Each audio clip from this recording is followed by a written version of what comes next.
Hello guys, welcome back to your English class. Today we will be learning about compound sentences. The aim of our lesson today is that once you complete this video, you should be able to identify and use conjunctions in writing. Conjunctions are very important in compound sentences. I will take you through the whole method, okay? But before that, let's have a look at what are conjunctions. Now, I do not know if you remember from the previous classes, so let us discuss what are conjunctions. Now, in our smaller classes, we were told that conjunctions are joining words, okay? Conjunctions are joining words and they are used to join words or sentences. For example, a bat and a ball. A bat is a word, a ball is a word, and if I want to join these two words, I can use the conjunction and, a bat and a ball. It can also be used to join two sentences. For example, I really need to go to work, that is one sentence. I am too sick to drive. So we can use the conjunction but to join two sentences. So remember, a conjunction is a joining word, okay, which joins words or sentences. It also joins phrases and clauses, but we will discuss those topics in your later classes. Conjunctions are often single words, okay? You will always find conjunctions to be single words in some cases. We have two main types of conjunctions, okay? They are the subordinating conjunctions and coordinating conjunctions. We also have correlative conjunctions. These are topics which you will learn in your higher classes. For today, we will be only focusing on coordinating conjunctions and how they are related to compound sentences. Now, I want you to pick out the conjunctions in the given sentences. I have given you some sentences and I want you to pick out the conjunctions. The first one, I really need to go to work. I am too sick to drive. So you can see that the conjunction is but. There are two sentences. They are being joined by the word but, by the conjunction but. He ran out of money. Again, one sentence.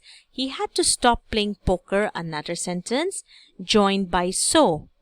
They got there early. One sentence. They got really good seats. Another sentence, joined by the conjunction and. They had no ice cream left at home, nor did they have money to go to the store. Again, two sentences joined by nor. Let's look at the other ones. Should we start class now or wait for everyone to get here?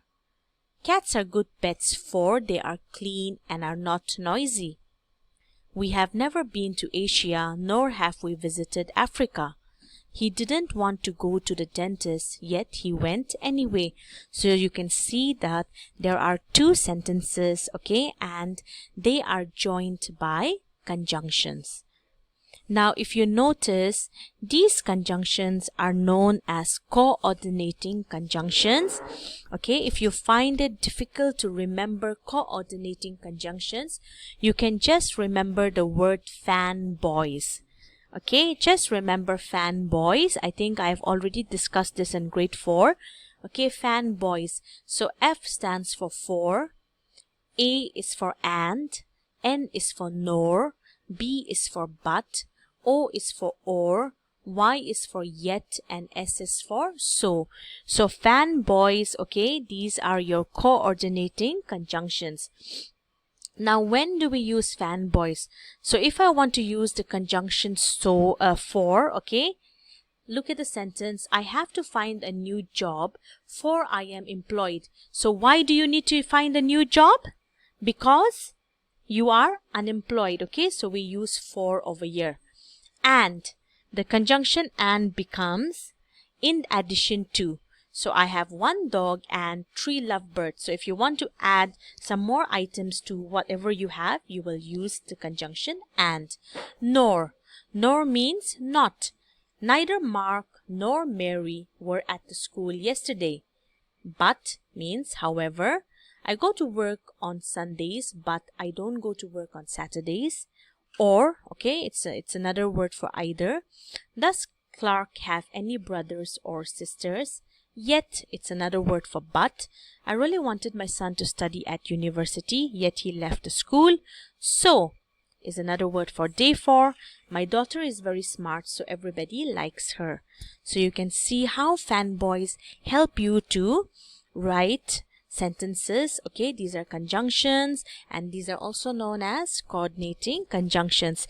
To make it easier for you to remember, we call them fan boys. Okay, now coming to our compound sentences. Okay, how are you going to write a compound sentence, or what is a compound sentence? Now remember, a compound sentence includes at least two independent clauses. Okay, means two independent sentences. I like tea. I can use the sentence alone. He likes coffee. This sentence can also stand alone. Okay, and I am joining it with the word, the conjunction and. See, I like tea.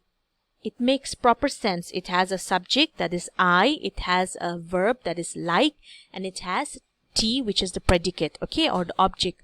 Same way, he is your subject, likes is your verb, and coffee is your object or your predicate.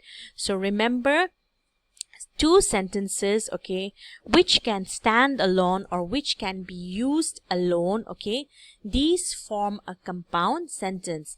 So I like tea, he likes coffee. So you can write I like tea and he likes coffee. Okay, another sentence, I drink green tea but they drink coffee. Again, I drink green tea is a complete sentence. You can use it all alone. They drink coffee, again, it's a complete sentence because it has a subject, a verb, and an object or a predicate. Again, over here also, subject, verb, and predicate or your object. So remember, okay, sentences, when they can stand alone, we call them as your clauses, okay, independent clauses, and you join them with conjunctions. Clear? Now, so remember, let's recap.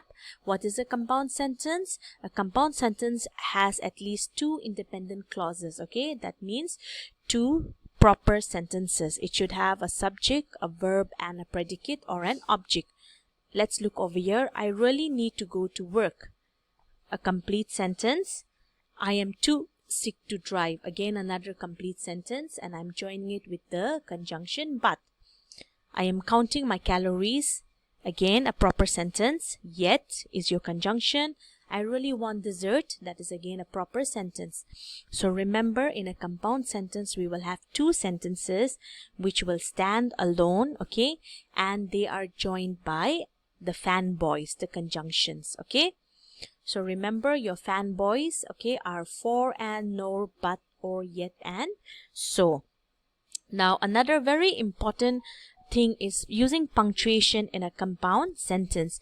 If you noticed, in all the sentences I have used a comma, okay? I have used a comma. So in a compound sentence, you always need to have a comma just before the conjunction, okay?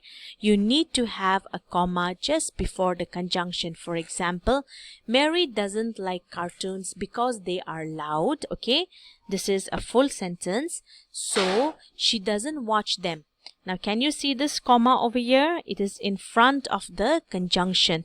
Remember, in a compound sentence, the comma always comes before the conjunction. I have often wanted to drown my troubles. Okay, here again you can see a conjunction. But I can't get my wife to go swimming. So remember how you would use punctuation, that is a comma, in a compound sentence. It must always come before the conjunction, okay? If you see in the other sentences also, you will see that we have commas before the conjunction, okay? So remember, let's just recap a little bit. Okay, a compound sentence, it has two independent clauses or two sentences that make proper sense, okay? And where would you use a comma? You would use a comma just before the conjunction. And remember, okay, in compound sentences, we only use conjunctions, okay? Those are the fanboys. We only use the fanboy conjunctions. remember, if you just remember fanboys, you will also remember the conjunction very easily. Okay, so I hope you understood today's topic. In case you have any doubt, feel free to give me a call or to message me, and I'll be glad to help you out. So that's all for today. Stay happy, stay safe, and happy learning. Bye bye. I'll meet you in your next class.